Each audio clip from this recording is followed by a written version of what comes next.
la casa.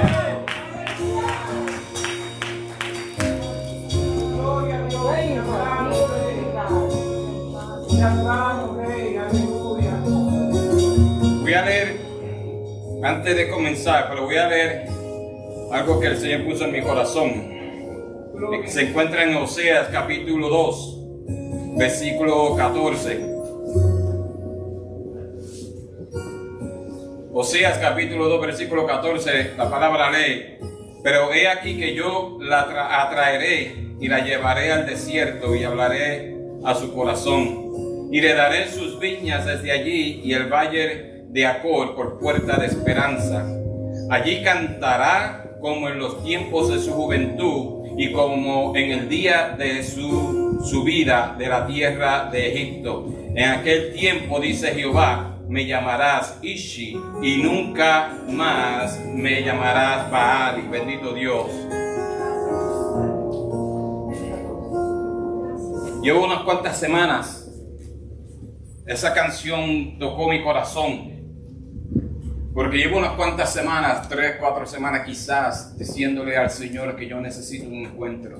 Yo he estado gimiendo delante de la presencia de Dios, pidiéndole un encuentro.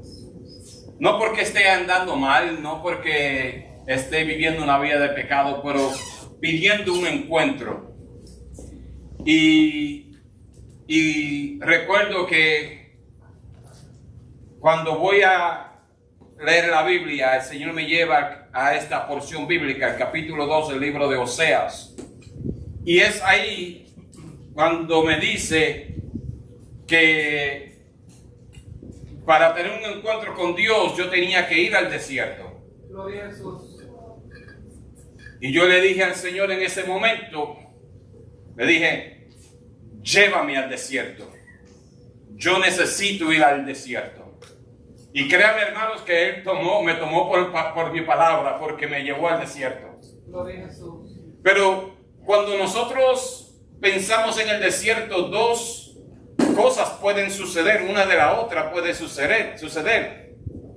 Porque muchas veces nosotros pensamos en el desierto como un lugar negativo, un lugar de juicio, un lugar donde la disciplina de Dios se está desarrollando en la persona. Y sí, eso es bíblico, eso está en la Biblia. La Biblia nos habla de eso. Pero cuando nosotros llegamos también al desierto, también es o puede ser un lugar donde la presencia de Dios se manifiesta como nunca antes se había manifestado. Es en el desierto donde nosotros podemos desasociarnos del mundo, desasociarnos de toda la rutina del mundo y llegar a ese lugar donde verdaderamente nosotros podemos tener un encuentro donde se elimina todo ruido, todo bullicio, todo se elimina, toda distracción es eliminada y lo único que queda es usted y Dios. Usted y Dios. ¿Y qué lugar más precioso, qué lugar más poderoso puede ser ese si no hay nada más alrededor? No hay un ruido del mundo, sino que lo único que hay es usted y el Señor. Es ahí donde entonces Dios puede cara a cara hablar con usted. Es ahí donde cara a cara Dios puede empezar a manifestarse en formas como usted nunca lo ha experimentado. Porque mientras todas las cosas están bien, nosotros no podemos notar o ver la mano de Dios en nuestras vidas, porque aun cuando las cosas son favorables, cuando están caminando bien, aún Dios se está manifestando. Pero cuando las cosas están bien, nosotros tenemos la tendencia de fallar, de ver la mano de Dios, porque la razón por la cual las cosas son favorables es porque la mano de Dios está en su situación. No es porque usted es la última Coca-Cola del desierto. Y cuando yo llego ahí, yo empiezo a leer esto. Yo entiendo que en este lugar el Señor quiere hablar conmigo 3 semanas, pidiéndole a Dios, rogándole a Dios, llorando, gimiendo delante de Dios por horas, quedándome callado, solamente oyendo lo que Él tiene que decirme. ¿Y cómo es que ese encuentro está causando en mí una transformación mayor? Llevo 36 años convertido. Llevo muchos años ministrando. 34 años ministrando. Y yo no puedo pensar, no puedo pretender que ya yo lo he alcanzado todo. Yo me recordaba esta mañana en unas palabras de un predicador apoteósico, poderoso, con más de 50 años en su carrera como predicador de miles de personas. Una persona que llena los estadios con 90,000, 100,000 personas. Una persona que en algunas de sus cruzadas llegó a tener hasta 2 millones de personas en audiencia. Imagínense predicándole a 2 millones de personas. Y esas personas decir, yo solamente estoy empezando. Yo solamente estoy empezando. No podemos pretender alcanzarlo, y por eso yo le he pedido a Dios un encuentro. Yo le he pedido que me lleve a ese desierto. Yo le he pedido que estemos cara a cara hablando. Pero el versículo 15, es donde yo quiero que ministrarle a alguien aquí hoy. Dice, y le daré sus viñas desde allí. Estamos hablando del desierto. Y el valle de Acor por puerta de esperanza. La palabra Acor en hebreo quiere decir prueba, quiere decir lugar de dificultades. Y el Señor quiere decirle a alguien aquí hoy que en su lugar de dificultades, que en su lugar de prueba, Dios le va a dar viñas, Dios le va a abrir puertas, Dios va a trabajar en usted. Cosas buenas van a suceder. No, así que el hecho de que usted esté en un desierto, ese es el lugar perfecto para un milagro de Dios. Nosotros debemos entender que en estos valles de prueba se convierten, de acuerdo a lo que acabamos de leer, estos valles de prueba se convierten en el portal de bendición, en el portal de una nueva esperanza, en el portal de una nueva vida, en el portal de un nuevo mover de Dios.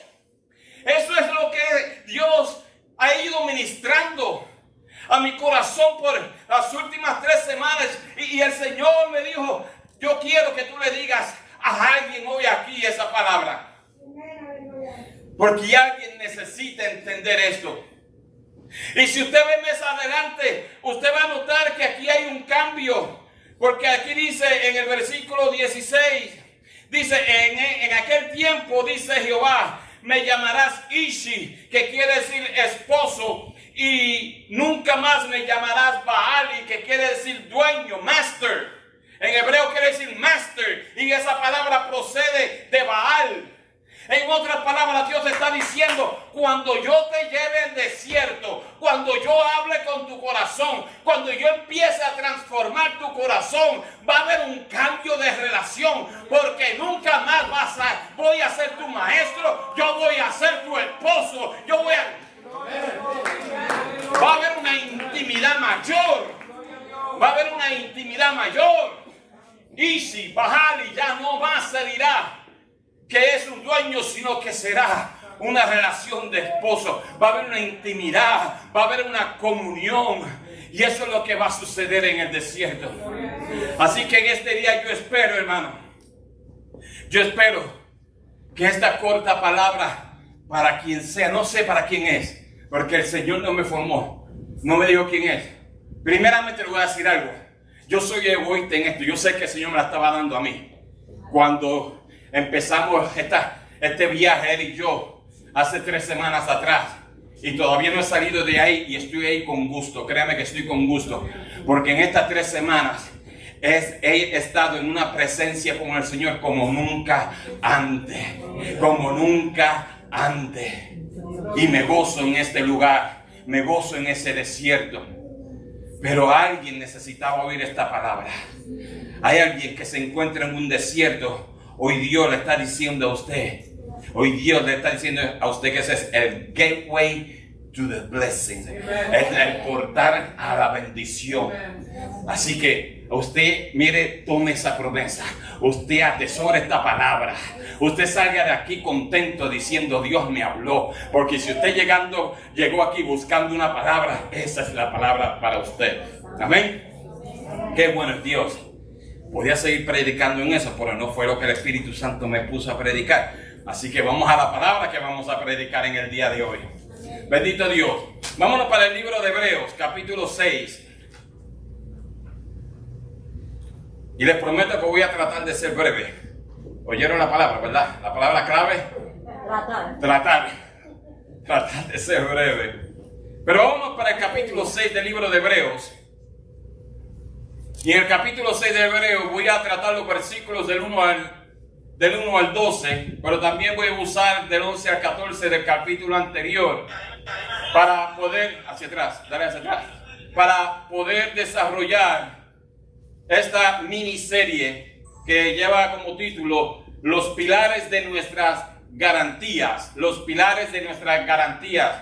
Como todos ustedes saben, hemos estado desarrollando una serie en Hebreos, la cual lleva por título El Hijo Superior, la superioridad de Cristo. Y hemos hablado en varias áreas donde Hebreos nos demuestra a nosotros que Cristo es superior a muchas de las cosas que estas personas pensaban eran superior.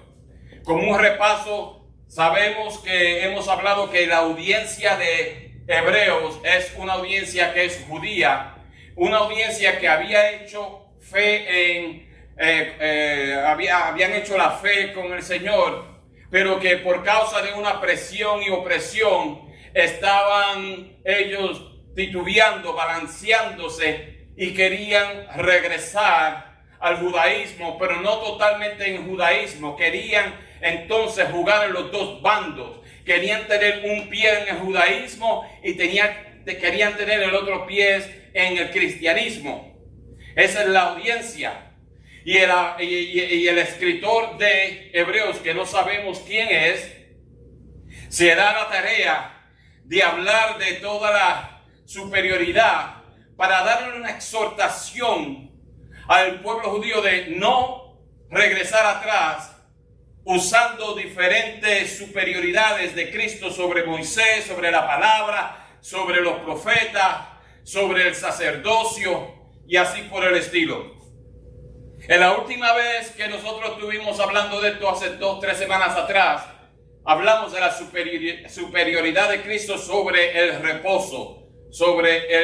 reposo, Y en el día de hoy vamos a estar hablando y empezando una pequeña serie, porque no voy a poder hablar todo hoy, así que solamente voy a hablar del número 1, la palabra del Padre. Así que esto se va a convertir en una miniserie dentro de la serie mayor de Hebreos. Espero que hayan tomado sus libretas y sus lápices para escribir. Voy a dar lectura comenzando con el versículo 1. Por tanto, dejando ya los rudimentos de la doctrina de Cristo, vamos adelante a la perfección, no echando otra vez el fundamento del arrepentimiento de obras muertas, de la fe en Dios, de la doctrina en bautismo, de la imposición de manos, de la resurrección de los muertos y del juicio eterno. Y esto haremos si Dios en verdad lo permite. Porque es imposible que los que una vez fueron iluminados y gustaron del don celestial y fueron hechos partícipes del Espíritu Santo y asimismo gustaron de la buena palabra de Dios y los poderes del siglo venidero, y recayeron, sean otra vez renovados para arrepentimiento, crucificando de nuevo para sí mismo al Hijo de Dios y exponiéndole a vituperio. Porque la tierra que bebe la lluvia que muchas veces cae sobre ella y produce hierba provechosa a aquellos por los cuales es labrada, recibe bendición de Dios. Pero la que produce espinos y abrojos es reprobada. Está próxima a ser maldecida y su fin es el ser quemada. Pero en cuanto a vosotros, oh amados, estamos persuadidos de cosas mejores y que pertenecen a la salvación, aunque hablamos así. Porque Dios no es injusto para olvidar vuestra obra y el trabajo de amor que habéis mostrado hacia su nombre, habiendo servido a los santos y sirviéndoles aún. Pero deseamos que cada uno de vosotros muestre la misma solicitud hasta el fin, para plena certeza de la esperanza. Deben subrayar esa porción que dice para plena certeza de la esperanza, porque ese es el versículo clave que desarrolla toda esta miniserie, porque esto nos habla de garantía. La palabra aquí de plena certeza, esa palabra en griego significa garantía, assurance, garantía. A fin de que no os hagáis perezosos, sino imitadores en aquellos que por la fe y la paciencia heredan las promesas. Padre, yo te doy gracias por tu palabra, te doy gracias por lo que tú has hecho con nosotros hoy. Te damos gracias por el momento de adoración que hemos tenido. Gracias, Señor, por la palabra que tú nos has dado de Oseas capítulo 2, versículo 14. Ahora, mi Dios, te pido que tú abras nuestros entendimientos y corazones para poder recibir la palabra que tú tienes para nosotros en esta tarde. En el nombre de Jesús. Amén. Bendito Dios. Para poder entender lo que está sucediendo aquí, deberíamos ir, porque el versículo 1 comienza diciendo, por tanto, por lo demás. En otras palabras, está empezando a hacer una conclusión de algo que ha dicho anteriormente. Entonces, para poder entender el contexto, debemos entender qué se dijo anteriormente. Y en los versículos 11 al 14 de ese mismo libro, capítulo 5, 11 al 14, comienza diciéndonos a nosotros, acerca de esto tenemos mucho que decir. ¿Qué es lo que tiene que decir? ¿Qué es lo que él quiere decir? Bueno, él estaba hablando de la superioridad de Cristo en el sacerdocio, que va a ser otra de las predicaciones que vamos a tener. Pero está hablando de esto, pero llega a un punto donde el autor hace una pausa en sus enseñanzas para decirles a ellos y darle un aviso.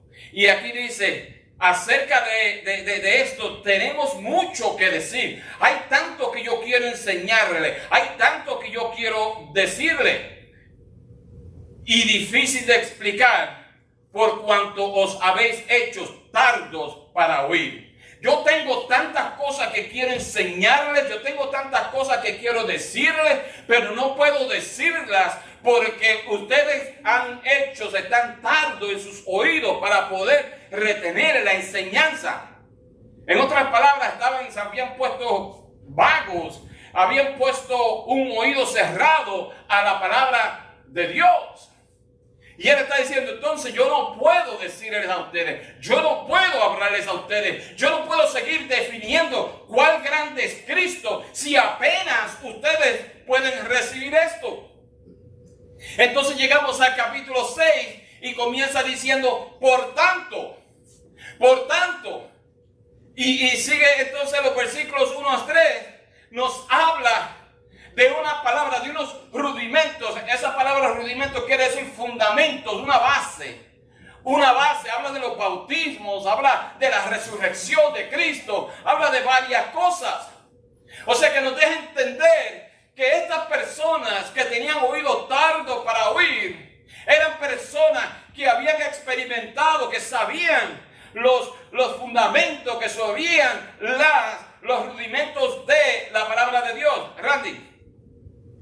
Entonces, cuando yo me preparaba en esto, empiezo a ver algo, ciertas cosas que el Señor me estaba hablando. Y la primera es que oír la palabra sin responder a la misma produce una sensibilidad espiritual muerta. En otras palabras, hay un peligro, y es que cuando nosotros oímos palabra y seguimos oyendo palabra, pero hacemos caso omiso, no le hacemos caso, no permitimos que ella trabaje en nosotros, se está corriendo el riesgo de que nuestra sensibilidad espiritual se muera. En otras palabras, ya no podemos oír la voz de Dios.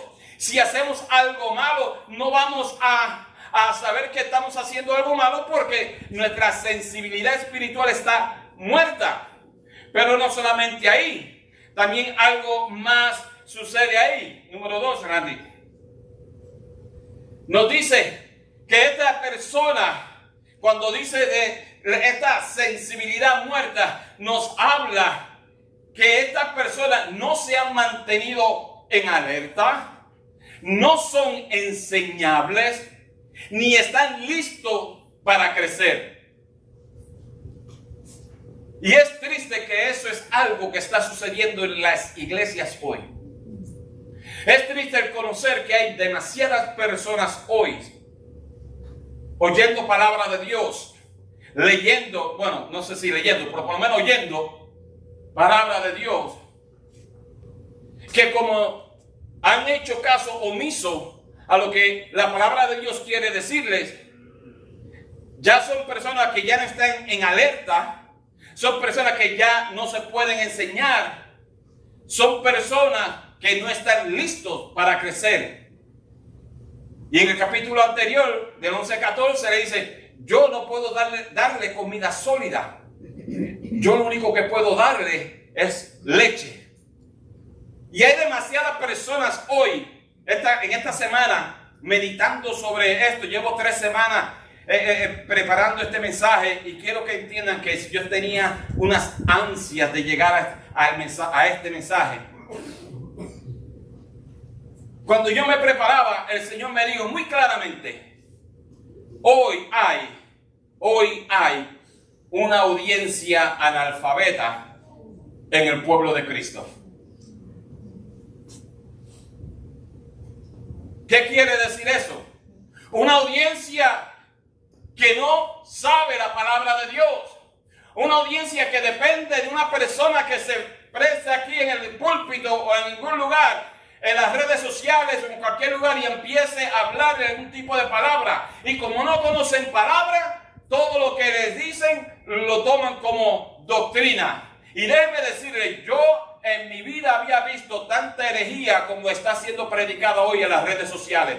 Y sin embargo, cuando miro en los comentarios, personas, amén, esto está poderoso, esto sí está grande. Y lo que están diciendo es amén a la herejía que se está enseñando. ¿Por qué? Porque el cuerpo de Cristo se ha convertido en analfabeta. Por eso es que aquí en este púlpito yo siempre les he dicho que usted tome todo lo que yo digo y páselo por la Biblia. Fíltrelo por la palabra de Dios para que usted compruebe si es o no es. Y lo que no sea, mire, descártelo. Pero lo que sea bueno, reténgalo. Reténgalo. Y aquí entonces vemos que esto está sucediendo. Y en los versículos, primeros versículos, en los 3, le está hablando a personas que conocen los fundamentos. Personas que se han bautizado. Personas que levantan sus manos. Personas que cantan. Personas que cierran sus ojos. Pero que no conocen, están todavía en el fundamento y no han crecido. Y aquí entonces está esta persona, este autor, hablándoles a cada uno de ellos. Y cuando llegamos a los versículos 4 y 6, al 6, es para mí algo que verdaderamente trae tristeza. En el libro de Hebreos, usted va a encontrar 5 avisos, 5 advertencias. Aquí hay una de ellas, y no voy a entrar en ellas porque eso es parte de la serie mayor. Pero hay 5, rapidito, escriba ahí al lado y después en su caso usted empieza a estudiarla. Hebreos 2, 1 al 4. Advierte contra el desviarse de la gran salvación. O sea, eso está hablando, cuando habla de eso, está hablando de descarriarse. Esa es la palabra griega. Hebreos 4, 12 al 13, habla de no endurecer el corazón. No endurecer el corazón. No se recuerda que la palabra expone el corazón y que nadie está oculto delante de él. Esta semana, cuando yo estaba orando al Señor, yo le digo al Señor, Señor, yo no sé cómo orar. Yo no sé cómo orar. estamos en todo esto y yo quiero orar, pero no sé cómo orarte, no sé cómo hablarte. Y yo le dije, ¿y tú sabes qué? Yo no quiero pretender, porque antes, yo le dije, lo que está en mi corazón ya tú lo conoces. Entonces yo no quiero pretender. Espíritu Santo, ayúdame a orar. Ayúdame a orar. Ayúdame a hablar, a conversar. Y eso fue lo que yo le estaba diciendo a Dios. Pero aquí en ese aviso, en esa advertencia del capítulo 4, es que hay personas que oyen la palabra, pero endurecen su corazón. ¿Usted sabe cuando una persona endurece su corazón? Cuando oyen la palabra, saben que Dios le está hablando, pero entonces son las personas que usted los ve. Y lo bueno de uno estar acá arriba, a todos ustedes que predican y todo, ¿sabe lo bueno que de uno estar acá arriba? Que cuando la persona hace así con los ojos y lo sube hasta la frente, nosotros lo vemos todo. Y sabemos que esa persona, el Espíritu, yo sé que el Espíritu le ha hablado a esa persona, pero esa persona no está haciendo caso a lo que el Espíritu le está dando. Bueno, es otra predicación. El tercer aviso que está en lo que vamos a hablar hoy, que es sobre la apostasía, y eso es solamente de la introducción. El cuarto aviso se encuentra en el capítulo 10, versículo 26, advierte contra pisotear el nombre de Cristo. En otras palabras, cuando una persona sabe lo que la palabra de Dios ha dicho, pero quiere seguir pecando, sabe que es pecado, pero le hace caso omiso y sigue pecando. Y en ese versículo del capítulo 10, dice que esa persona se convierte en enemigo de Dios. ¿Cuántas personas hoy están haciendo eso en la iglesia? Personas que ministran, pisoteando el nombre de Dios, están en pecado, en una vida privada llena de pecado. Saben lo que la Biblia ha dicho, pero ellos lo siguen haciendo. Y dice que hay una muerte, dice que se convierte en enemigo. Le voy a decir lo que dice, miren, capítulo 10, versículo 26. Porque si pecáramos voluntariamente en griego, esa palabra en griego quiere decir con intención de corazón. No es, ay, se me chispoteó. No, es que la persona sabe y intencionalmente ha propuesto su corazón a ir y cometer el pecado. Eso es lo que esto significa. Voluntariamente, después de haber recibido el conocimiento de la verdad, ya Dios le ha dicho qué hacer, qué no hacer, ya no queda más sacrificio por los pecados, ya no hay nada que hacer. Si la persona está haciendo eso, mira, no hay nada que Dios pueda hacer por ti. Nada. Y eso es triste. Porque de acuerdo a Romanos 1, cuando uno llega a esa posición, Romanos 1 dice que Dios los entrega a sus pasiones. Capítulo 1, 3 veces, desde el versículo 20 hasta el último versículo del capítulo 1 de Romanos, dice que Él los entrega a sus pasiones. Cuando la persona quiere seguir pecando, Dios dice, ok, yo me voy a echar para atrás, yo me voy a retractar y tú sigues con tu rapijulete, con tu dinámica. Y eso es triste porque ese abandono, mire, algo que yo he estado orando, personas me han visto caminando por el lago, orando por la madrugada, yo caminando y ellos me ven y como que me ven así con una cara de raro. Y yo no sé si que estoy sudado o algo, pero me ven así como que algo de raro porque yo estoy llorando. Yo estoy llorando, caminando, llorando y orando. Y las lágrimas bajándome. Porque yo le estoy diciendo a Dios, Dios, no importa lo que sucede en este mundo. Lo único que yo te voy a pedir, lo único que yo quiero, Dios, si tú me vas a dar algo, es que nunca me abandones. Es que nunca me dejes. Es que nunca deje que yo caiga en un mundo de pecado. Llorando con lágrimas he ido hablándole al Señor con esto. Está hablando una persona que lleva 36 años convertido. Y dice aquí en este versículo, el 27, ya no queda sacrificio, viene el 27, sino una horrenda expectación de juicio. Horrenda expectación de juicio y del hervor de fuego que ha de devorar ¿a quién? A los adversarios. Pero mire lo que ahora dice Santiago 4:4. Santiago 4:4 dice, oh almas adúlteras, ¿No sabéis que la amistad del mundo es qué? La amistad del mundo es enemistad con Dios. Contra Dios, perdón. Y mira lo que dice. Cualquiera pues, y aquí vamos a encontrar la palabra de nuevo, que quiera ser amigo del mundo se constituye ¿qué? Entonces en el capítulo 10 de Hebreos dice que se constituye un adversario, uno que está en contra. La palabra adversario es uno que lucha en contra de. Uno que lucha en contra de. Y aquí dice que es un enemigo de Dios. Y la Biblia muy claramente nos dice a nosotros, cosa mala, cosa horrenda es caer en las manos de un Dios airado. O en la ira de Dios, dependiendo qué versión usted lea. Y entonces aquí vemos que en este capítulo 10 el Señor está dando una advertencia. Al igual que el capítulo 6 le está dando una advertencia. Y la última advertencia que hay en este libro está en el capítulo 12, donde dice, o advierte que no se rechace a quien habla desde el cielo. No está diciendo el pastor, he oído esto. Mire, en estos últimos 3 días yo he hecho memoria. Y creo que en todos mis 36 años he convertido, solamente he oído a 8 personas tratar de hablar de las advertencias de Hebreo. Y de esas 4 las explicaron mal. Las enseñaron mal. Pero lo que me incomoda es que solamente 8 personas en 36 años estén tratando de hablar esto, porque esto no es popular en la iglesia hoy.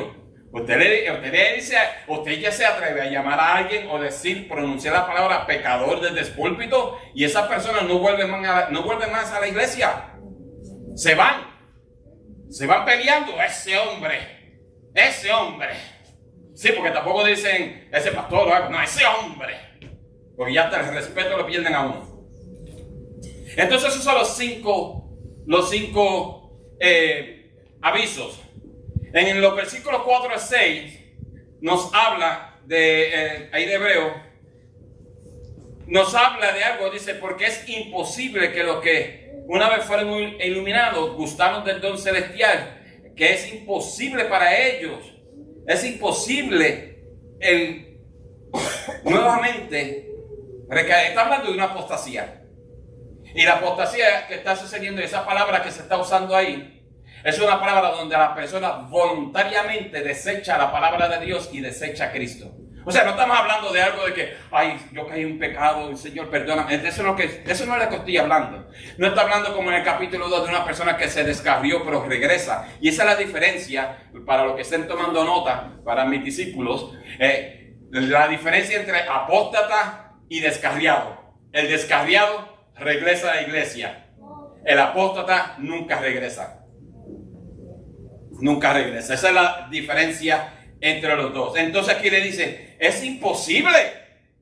Una persona que decida retractarse, es imposible que esa persona pueda regresar. Es imposible que Dios pueda hacer algo. Es más, usted está pisoteando el nombre de Cristo. Recuerda que ahorita le dije que hay personas que predican esto o le enseñan mal, porque toman estos versículos, estas advertencias, para darle martillazos a la persona en la audiencia, cuando eso no es el propósito de la carta de Hebreos. ¿Cuál es el propósito de la carta de Hebreos? Establecer a quién. ¿Cómo? ¿Usted lo conoce? ¿Establecer a quién? A Cristo como hijo superior. Entonces, esto se debe predicar con una esperanza. En otras palabras, y este es el reto de todos los predicadores, de todos ustedes que predican aquí, presten atención. Este es el reto mayor que todos los predicadores hoy tenemos. Si nosotros predicamos la palabra expositoriamente, y eso es lo que estoy tratando de hacer, eso es lo que en esta iglesia nosotros hacemos porque es el mandato de la palabra de Dios, vamos a decir cosas que incomodan a la gente. Tenemos que decir cosas que incomodan a la gente. Pero el error está donde nosotros nos quedamos martillando a la audiencia sin dejarle saber que hay una esperanza.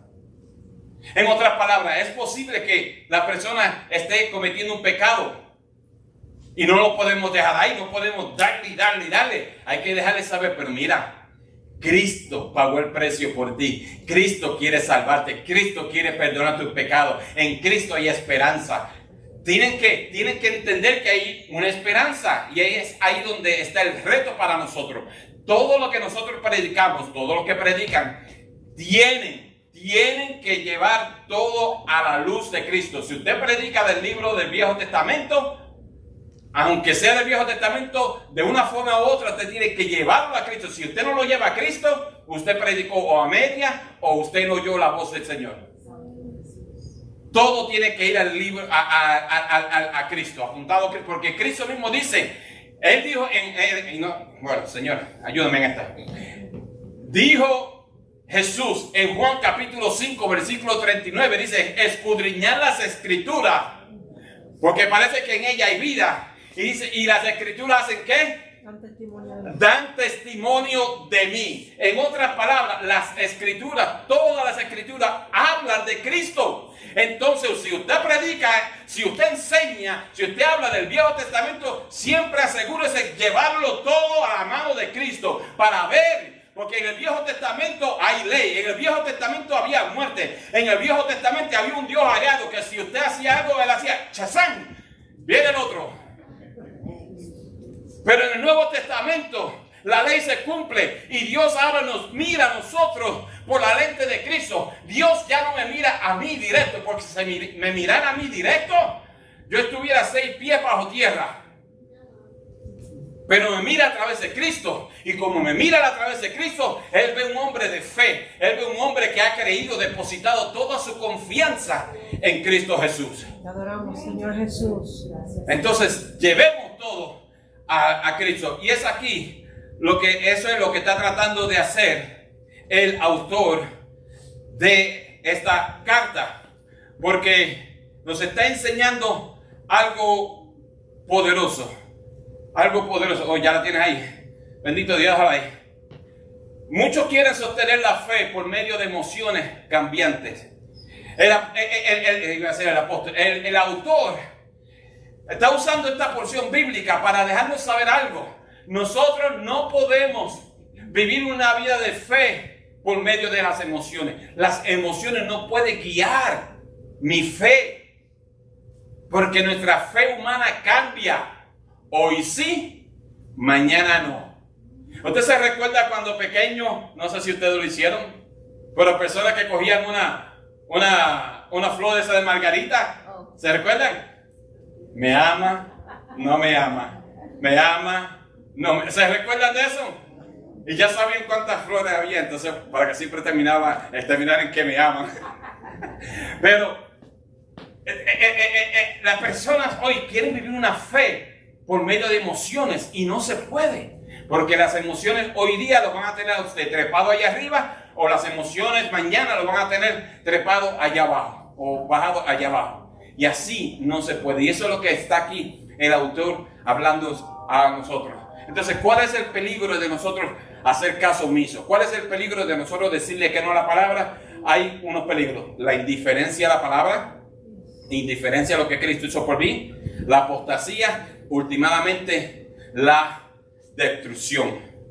Hay una palabra, bueno, vamos a entrar, eso lo digo después.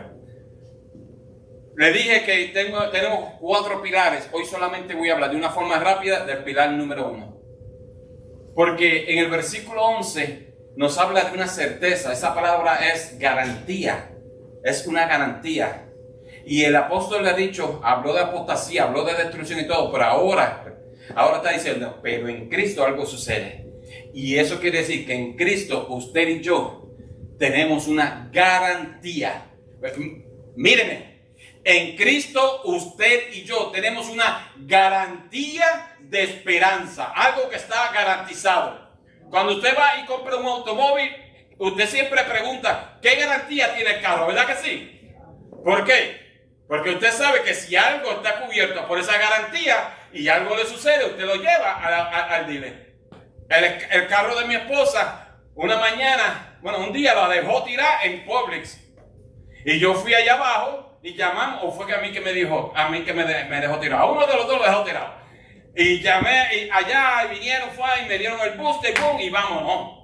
Y cargué la batería lo más que pude. Al otro día lo llevé al dealer y le dije, mira, este carro está bajo garantía, la batería está bajo garantía y este carro me dejó tirado. Chequéame esa batería y no quiero que me vengas a decir que la batería está buena, porque si me dejó tirado es porque no está buena. Y cuando lo chequearon, dijeron, no, la batería está mala y se la cambiamos completamente de gratis porque estaba bajo garantía. A nosotros nos gusta la garantía, ¿verdad que sí? Entonces, el versículo 11 nos dice a nosotros, nos habla de una garantía de esperanza. Y estos pilares que yo le voy a hablar hoy son los pilares de esa garantía. Vamos a hablar del número 1, la palabra del Padre. Nuestra seguridad descansa en lo que Dios ha dicho. Adoramos Dios. Nuestra seguridad descansa en lo que Dios ha dicho. Número 23:19. Dios no es hombre para que mienta, ni hijo de hombre para que se arrepienta. Y me gusta porque ahí sigue en el otro versículo, dice, ahí mismo dice que él ha dicho y no hará, habló y no ejecutará. O sea, si él lo dijo, él lo va a hacer. Entonces, nuestra seguridad, mi garantía de la esperanza que yo tengo de salvación está basada en lo que Dios ha dicho. En mi trabajo se pasan votando gente todos los viernes. Ya comenzaron de nuevo con el Black Friday. Y no es el Black Friday de compra. Es el Black Friday porque nadie va a trabajar porque sabe que todos los viernes llaman a alguien al departamento de HR. Todos los viernes hay alguien. Y cuando yo paso por el departamento de HR hay como 7 o 8 personas ahí. En la puerta afuera esperando con todos los managers ahí. Eso está sucediendo. Pero yo no puedo vivir con ese miedo. Yo no puedo vivir con el temor de que si mañana es mi día, que si mañana me toca a mí. Yo tengo que seguir viviendo con esa garantía de esperanza de que Dios me va a cuidar, de que Dios va a cuidar mi casa. Si ya lo he hecho más de una vez, entonces ¿por qué ahora va a dejar de hacerlo? Y usted sabe por qué yo me baso en esa seguridad. Porque Dios lo ha dicho. Y si Dios dijo que va a cuidar de usted, Dios va a cuidar de usted. Si la palabra de Dios dice que Él va a suplir, que Él va a ser su proveedor, Dios va a proveer. No se preocupe, Dios va a proveer. Usted haga lo que tiene que hacer. Usted ore, usted busque trabajo, usted haga todo lo que tiene que hacer. Dios va a proveer. Dios va a proveer. Entonces, de este pilar, ahí tenemos 3 cosas. Primero, la promesa de Dios. La promesa de Dios. La fe cristiana comienza y termina con la confiabilidad de Dios. Si Dios ha hablado, entonces usted y yo podemos descansar. ¿Usted necesita descanso? Confía en Dios. A la promesa de Dios.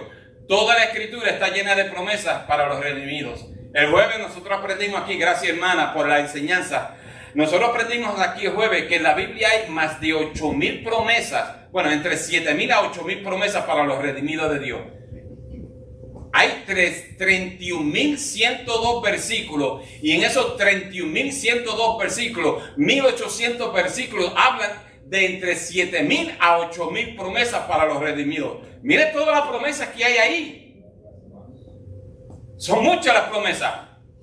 Entonces, yo voy a rápidamente. El cielo y la tierra pasarán, pero mis palabras no pasarán. Si Dios lo dijo, Dios lo va a hacer. Habla del cielo y la tierra, cosas que van a perecer, cosas que van a caer. Pero lo único que no perece es la palabra de Dios. ¿Qué ha dicho Dios a su vida? ¿Qué ha dicho Dios a su situación? ¿Qué promesa le ha dado Dios a usted? Si Dios lo dijo, Dios lo hace. Otro versículo. Porque todas las promesas de Dios son en Él. ¿Qué? Sí. Y en Él, amén. Segunda de Corintios 1:20. Y ahí dice en Él. Si Él lo dijo, entonces todas sus promesas son sí. Son sí. Nuestra esperanza no depende de circunstancias favorables, sino de promesas eternas. Muchos de nosotros depositamos en circunstancias favorables, pero lo mío no depende si está bien las cosas o no. Lo mío depende en lo que dijo Dios. No hay justo desamparado ni su simiente que mendigue pan. Dios me dijo eso. entonces yo confío en Dios. Aplicación. Cuando Satanás te recuerde tus fracasos, recuérdele las promesas de Dios. Cuando Satanás le quiera recordar a usted su fracaso, usted mire para atrás y dígale, no, pero mi Dios dijo, mi Dios dijo. Segundo, cuando el mundo te diga que no hay esperanza, recuerda que Dios nunca ha roto una sola promesa. ¿Hay alguien aquí que a alguna persona le ha roto una promesa? A mí muchas personas me han roto promesas. Muchas personas. Muchos hombres me han, cuando digo hombre estoy hablando de hombre y mujer, muchos hombres en mi vida, y cumplí 65 años, todavía estoy, mire, soy un toddler, ¿cómo se dice? Un toddler de la segunda etapa, 5 años de la segunda etapa, aleluya. Pero en estos años, muchas personas han roto promesas que me han hecho. La única persona que nunca ha roto una promesa en mi vida es Dios. Entonces, si Dios dijo, usted puede confiar en eso. Tercero, la fe no se alimenta de posibilidades humanas, sino se alimenta de promesas divinas. Su fe tiene que alimentarse no de lo que dijo el trabajador, no de lo que dijo el presidente, no de lo que dijo el Congreso, no de lo que dice el vecino, la vecina. Usted tiene que alimentarse con lo que Dios ha dicho. Bendito Jesús. Número 2 ahora, dale Randy, que nos queremos ir. Vamos a hablar ahora del amor de la adopción. La salvación no solamente nos libra del juicio, sino que nos introduce a una familia. La salvación no solamente me libró a mí de un juicio culpable. Y dice en Romanos que la paga del pecado es ¿qué? Muerte. Yo tenía una sentencia de muerte. Pero dice aquí que no solamente me salva, sino que me introdujo a una familia. Mire todos los hermanos y hermanas que yo tengo. Yo tengo, créase, mire, mi papá ha estado ahí, miren, millones de hermanos y hermanas. Porque yo fui introducido a una familia. Dice la palabra en 1 de Juan 3:1. Mirad cuál amor nos ha dado el Padre para que seamos llamados hijos de Dios. Entonces, Dios no solamente me ha amado a mí suficiente para salvarme, sino que me ha amado a mí para que yo sea llamado hijo de Dios. Gracias, Señor. Yo sé que hay personas quizás aquí o personas que van a estar al alcance de mi voz, que aún familiares suyos lo llamaron hijo del diablo, lo llamaron demonios. Ustedes saben toda esta historia. Personas que cuando eran pequeños le habían dicho, pero tú eres un demonio. Lo digo porque a mí me dijeron eso. A mí me llamaron así bastantes veces. Pero eso no le quita el hecho que hoy por hoy yo soy llamado hijo de Dios. Ya no soy hijo de tinieblas, ahora yo soy hijo de Dios. Otro versículo. Habéis recibido, este se encuentra en Romanos 8:15, habéis recibido el espíritu de adopción por el cual clamamos Abba Padre. Mire si nosotros tenemos un privilegio que nosotros podemos llamar, y esto a mí me vuela la cabeza, cada vez que yo leo ese versículo yo lloro, porque yo estoy hablando de la persona que creó los cielos y la tierra, la persona que desde antes de la fundación del mundo había pensado en usted. Como dice Jeremías capítulo 1, desde antes de la fundación del mundo ya Dios había pensado en usted. Y mire el privilegio que tenemos, que Él me dice que yo puedo llamarle Abba Padre, Abba Padre. O sea, mire el tipo de relación que Dios quiere tener con cada uno de nosotros. Si eso no toca nuestro interior, yo no sé lo que hay que tocar. Le voy a decir a Juanito que me traiga una batería de 12 voltios para darle entonces un booster a usted, porque imagínese que el privilegio que podamos decir de Dios, Abba Padre, mi Dios mío, mi papá,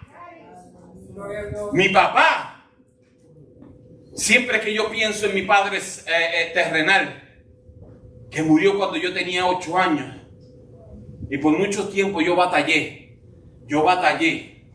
con esto, hermanos. Yo le sacaba en cara a Dios. Me atrevía. Mire qué arrogante era yo. Que yo me atrevía a sacarle en cara a Dios y decirle, ¿por qué te llevaste a mi papá cuando yo tenía 8 años? Pero poco a poco Dios, Él no me regañó. Él no me dio un fuetazo con una correa. Poco a poco Dios empezó a enseñarme, yo soy tu padre. Yo soy tu papá. Tú nunca fuiste huérfano. Tú nunca estuviste solo. Yo estoy contigo. Hermano, yo no sé si alguien necesita oír esto, pero Dios le ama. Dios le ama. Dios ha estado con usted. Usted piensa que quizás no. Usted piensa que quizás en sus tiempos oscuros, a oscuras. No, Dios ha estado con usted siempre. Cuando mi papá murió allí en el hospital en Atorrey y yo estaba en el parqueo porque ni siquiera tuvieron la decencia de llevarme al hospital para verlo y despedirme de él, sino que cuando llegaron mi mamá para decirme, ya tu papá murió, pero de una forma seca, que entonces ahí fue cuando yo empiezo a llorar y caigo en shock, porque cómo es que a mí nadie me llevó al hospital. Y poco a poco yo tuve que sanar eso. Poco a poco Dios hablándome con amor, diciéndome, yo soy tu padre. Y hoy puedo decir que Dios es mi padre y que yo nunca he estado solo, que yo no soy un huérfano. Mi Señor. Bendito Dios. No somos simplemente siervos perdonados, somos hijos amados. Usted no solamente es perdonado, usted es un hijo amado. Aplicación de esta. Muchos viven intentando ganarse el amor de Dios. ¿Conocen usted personas así? Muchos viven hoy intentando ganarse el amor de Dios. Pero un hijo no trabaja para convertirse en hijo, trabaja porque ya es hijo. Amén. Usted no necesita ganarse el título de hijo. Usted ya es hijo. Usted ya es hijo. Usted ya es hija. Tercero, cuando nosotros fallemos, vamos a correr al Padre. Si fallamos, vamos al Padre. Cuando estemos cansados, corramos al Padre. Cuando estemos heridos, corramos al Padre. El corazón del Padre sigue abierto para sus hijos. El hijo pródigo corrió al Padre y fue recibido con manos abiertas. Él dijo, mira, quizás yo voy a regresar a la casa de mi padre. Lucas capítulo 15. Entonces yo voy a regresar a la casa de mi padre. Y quizás, yo lo único que voy a decir es que yo voy a ser como un siervo. Que yo voy a ser como un siervo en su casa. Y la historia dice, hay que prestar atención a las palabras, porque dice que él fue descalzo. Descalzo en esos tiempos era una señal de que usted era un esclavo, de que usted era un siervo. Y dice que él regresó a la casa del padre descalzo, diciéndole al padre, yo quiero que me aceptes en tu casa como un esclavo, como un siervo. Y dice que el padre con manos abiertas lo recibe y pide que le traigan la ropa de la casa y hacen la fiesta de la casa, porque eso es lo que el amor del Padre hace con cada uno de nosotros. Dios tiene las manos abiertas aquí hoy para cada uno de nosotros. Vamos a correr. Quizás usted ha dicho, ¿por qué? Hermano pastor, lo que yo hice fue malo. Corre al Señor. Hoy es el día que tú debes correr al Señor. Y por último, el pacto de Dios. Hay una palabra que es de pacto. La palabra pacto en la Biblia es un término legal. Es un término legal donde es como decir un contrato, donde hay un contrato firmado. Y entonces hay un pacto que Dios hizo. Y Dios no hizo una promesa temporal. Él estableció con usted y conmigo un pacto eterno. Un pacto eterno. ¿Qué quiere decir eterno? Para siempre. Para siempre. No tiene principio ni tiene fin. Eso es eterno. El amor de Dios, el pacto de Dios, el contrato de Dios con usted no tiene principio ni tiene fin. O sea, que desde la fundación del mundo ya Dios había hecho un pacto con usted. Desde la fundación del mundo ya Dios lo había escogido a usted. Desde la fundación del mundo ya Dios lo había llamado a usted. Desde la fundación del mundo ya Dios lo había perdonado a usted. ¿Por qué? Porque Él hizo un pacto de sangre, la sangre del Cordero. Help me, God. Dios hizo un pacto con sangre, así como lo hizo con Abraham, que hizo un pacto donde, porque así se hacía, se ratificaban los pactos, era donde se cogía un animal, se cortaba a mitad, ahí se ponía aquí, y entre medio ellos solo encendían, y entre medio tenían que pasar los que iban a estar ahí en ese pacto. Y dice que con Abraham fue unilateral, le dio un sueño donde él vio esto, y solamente Dios caminó por ese lugar. Usted y yo no tenemos que caminar por medio de eso, porque ya Cristo derramó la sangre y el pacto es eterno con usted. Y si alguien se atreve, si el diablo se atreve a decirle otra cosa, usted recuerde cuáles son las promesas de Dios para su vida. Que usted es un hijo amado, que usted ha sido reservado desde antes de la fundación del mundo. Yo no sé para quién es esto, pero esto es para alguien. Oh, help me, God. Help me, God.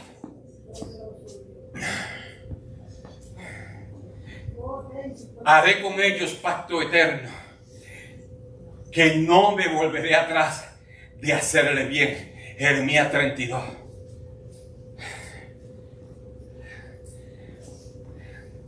Dame aquí, ven. Vamos a cerrar, ven. Haré con ellos pacto eterno, que no me volveré atrás de hacerles bien. Está hablando del pueblo de Israel. Está hablando de un pueblo que había pecado, adulterado contra su propio Dios. Está hablando de un pueblo que había murmurado contra Dios. Está hablando de un pueblo que había levantado altares a Baal. Está hablando de un pueblo que muchas veces hablaron mal de Dios, y con todo y eso, aquí dice: haré con ellos pacto eterno, que no me volveré atrás de hacerles bien. No hay nada que usted haya hecho que lo separe del pacto de Dios, del amor de Dios. No hay nada, no hay nada. Usted, por más que piense, pero es que, pastor, usted no sabe lo malo que yo hice. No, yo no sé lo malo que tú hiciste, pero yo sí sé bien que Dios te ha hecho, y del pacto que Él ha hecho contigo. Eso sí lo sé, bendito Dios. Porque el pacto es eterno. Otro versículo: porque irrevocables son los dones y el llamamiento de Dios. Romanos 11. En otras palabras, el pacto de Dios es irrevocable. Él no se puede dar atrás. Vuelvo para aquí, porque aquí yo sé que me van a entender. El pacto de Dios es irrevocable. No puede dar paso atrás. Vuelvo para acá. ¿Oyeron allá? ¿Oyeron? El pacto de Dios es irrevocable. No puede dar paso atrás. There you go. Eso es lo que Dios ha hecho por nosotros. Yo fui un gran pecador. Yo no voy a sugarcoat it. Yo fui un gran pecador.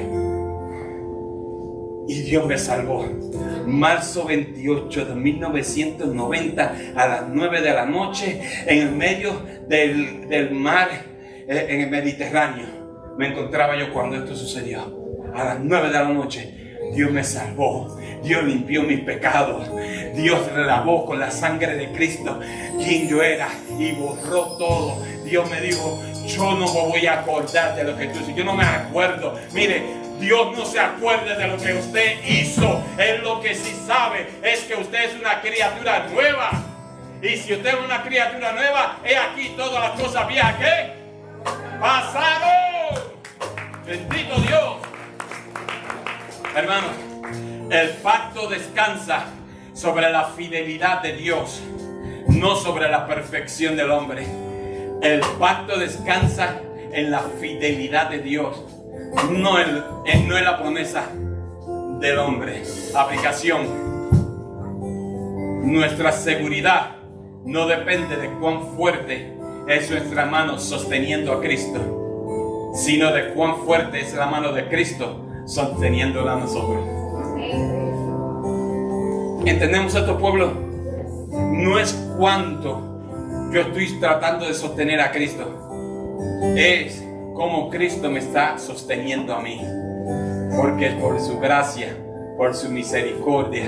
Todos los días cuando yo estoy orando, lo primero que yo hago es darle gracias a Dios por la misericordia, que son nuevas cada mañana, nueva cada mañana.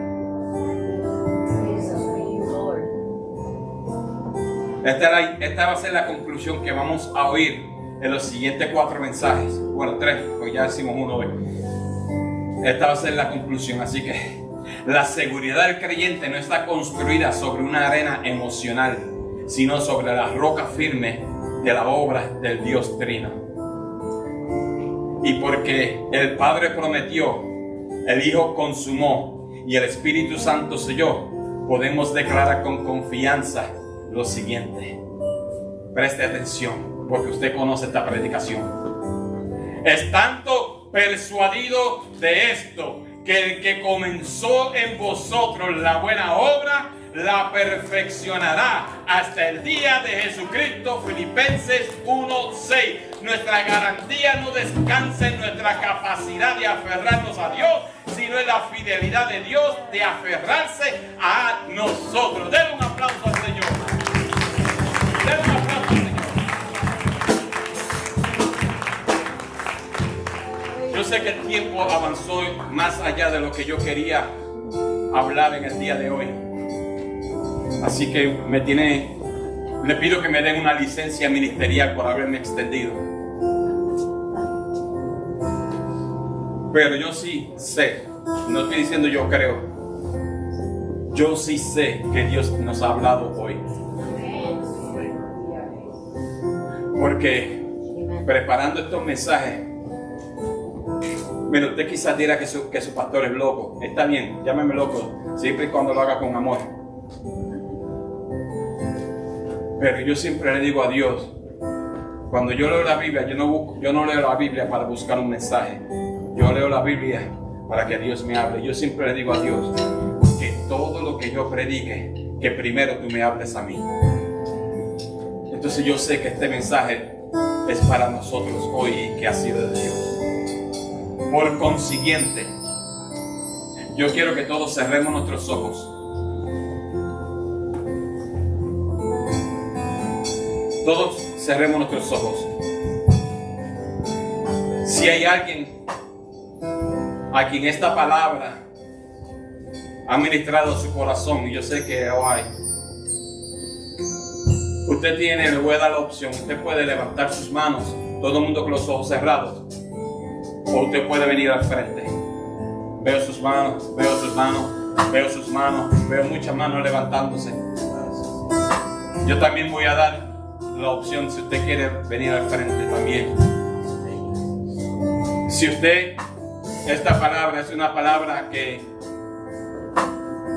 verdaderamente ha tocado una situación en su vida, quizás usted no se ha sentido amado, quizás usted no se ha sentido amada, quizás usted se ha sentido que está en un desierto, quizás usted no ve la mano de Dios en lo que está pasando en su situación. Levante sus manos.